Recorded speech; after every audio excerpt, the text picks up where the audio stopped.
पिछले 2-3 सालों में सोशल मीडिया इन्फ्लुएंसर्स के हाथ पैसे कमाने की एक ऐसी ट्रिक लगी है जिससे कई सारे क्रिएटर्स ऑलरेडी मिलियनर्स बन चुके हैं और रोज नए नए लोग ये शुरू भी कर रहे हैं। अपने कोर्सेज बनाना और उनको अपनी ऑडियंस को बेचना, ये इन्फ्लुएंसर्स का बिगेस्ट सोर्स ऑफ इनकम बन चुका है। अंकुर वारिके, रणवीर अलावद और कई और ऐसे यूट्यूबर्स हैं, सब के सब अपने कोर्सेज बेच रहे हैं। कोई टाइम मैनेजमेंट का कोर्स बेचता है तो कोई चैट जीपीटी का, कोई पर्सनल फाइनेंस का, और आजकल वीडियो एडिटिंग काफ़ी बूम पर है तो टेक बर्नर और एटीवी के क्रिएटर्स भी वीडियो एडिटिंग के कोर्स चलाते हैं।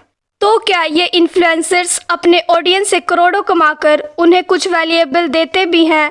और अगर ऐसा है तो कितनी वैल्यू मिल रही है? कुछ लोग हैं जो इन कोर्सेज के सपोर्ट में हैं और कुछ लोग कोर्सेज बनाने वाले क्रिएटर्स को गालियां देते हैं। इस वीडियो में हम कोर्सेज को लेकर जितना भी कंफ्यूजन है वो सारा का सारा स्टेप बाय स्टेप क्लियर करेंगे, और कोई कोर्स जेन्युइन है भी या नहीं ये कैसे डिसाइड करना है वो भी बताएंगे। यहाँ हम टोटली इन्फ्लुएंसर्स के द्वारा बनाए गए कोर्सेज की बात करेंगे। जब कोविड पैंडेमिक आया, सभी अपने अपने घरों में बंद थे। इनिशियली तो उन्होंने अपना टाइम पास कर लिया, लेकिन धीरे धीरे सबको रियलाइज़ होने लगा कि वो जो काम कर रहे हैं वो शायद इनफ नहीं है। उन्हें अपग्रेड होने की नीड है और इन्हें काफ़ी सारी स्किल्स सीखनी होंगी, और ये स्किल्स वो ऑनलाइन ईजिली सीख सकते हैं। इन्फ्लुएंसर्स और यूट्यूबर्स ने इसको अपॉर्चुनिटी की तरह देखा और बहुत सारे फील्ड्स में कोर्सेज बनाना चालू कर दिया। और उसके बाद सभी मेन यूट्यूबर्स और क्रिएटर्स जो एजुकेशन चैनल चलाते हैं वो अपने कोर्सेज लॉन्च करने लगे। ग्राफी जैसी प्लेटफॉर्म सामने आने लगे जो इन्फ्लुएंसर्स के लिए कोर्सेज बनाना इजी करते हैं। और इंडिया में ये वेव फॉरेन क्रिएटर्स के बाद आई। फॉरेन्स में ऑलरेडी लोग कोर्सेज बना रहे थे। अब जाहिर सी बात है कि अगर कोई इंडस्ट्री इतनी बूम पे होगी तो उसमें कुछ रेड फ्लैग्स भी होंगे।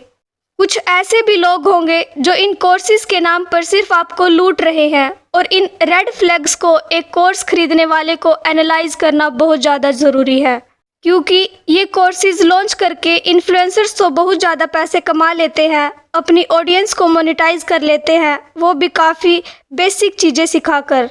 लेकिन उनका क्या, जिनका कंटेंट क्रिएशन से कोई मतलब नहीं, उन्हें तो स्किल्स के बेस पे ही पैसा मिलेगा या जॉब मिल सकती है। वीडियो को ध्यान से देखना, इसमें आपके लिए बहुत ज़्यादा वैल्यूएबल इन्फॉर्मेशन है। मेनली कोर्सेज बनाना यूट्यूबर्स के लिए एक सोर्स ऑफ इनकम है। अपनी ऑडियंस को मोनेटाइज किया जाना चाहिए। फॉरेन इन्फ्लुएंसर्स भी यही काम कर रहे हैं। पर इन कोर्सेज और प्रोग्राम्स को पहचाने कैसे कि ये जेन्युइन है या वही जनरल इन्फॉर्मेशन दी गई है? सबसे पहले जो एक कोर्स को जेन्युइन समझ के खरीदने से पहले ये 4 रेड फ्लैग्स को देखना है। इनमें से अगर आपको एक भी दिखता है तो उस कोर्स को कभी नहीं खरीदना चाहिए। सबसे पहला है ओवर प्रोमिसिंग। अगर कोई इन्फ्लुएंसर तुम्हें अपना कोर्स बेचने के लिए बड़े बड़े सपने दिखा रहा है, तुम्हें कह रहा है कि मेरा एक कोर्स खरीद लो, तुम एक सक्सेसफुल यूट्यूबर बन जाओगे, 1 लाख सब्सक्राइबर कर लोगे, या फिर तुम एक मिलियनर बन जाओगे, वो मोस्ट केसेस में एक फेक कोर्स है। उस कोर्स को कभी मत खरीदो। सेकंड पॉइंट है लैक ऑफ क्रेडेंशियल। जिस क्रिएटर ने उस कोर्स को बनाया है, अगर उसके पास इनफ क्वालिफिकेशंस और एक्सपीरियंस नहीं है तो बहुत हाई चांसेस है कि वो तुम्हें बस एक जनरल सी इन्फॉर्मेशन ही देगा और तुमसे हज़ारों रुपीज़ ले लेगा। मेक श्योर कि जो भी सब्जेक्ट तुम्हें सीखना है वो उस कोर्स क्रिएटर को ढंग से आता हो। इसके अलावा थर्ड रेड फ्लैग है वेग कंटेंट।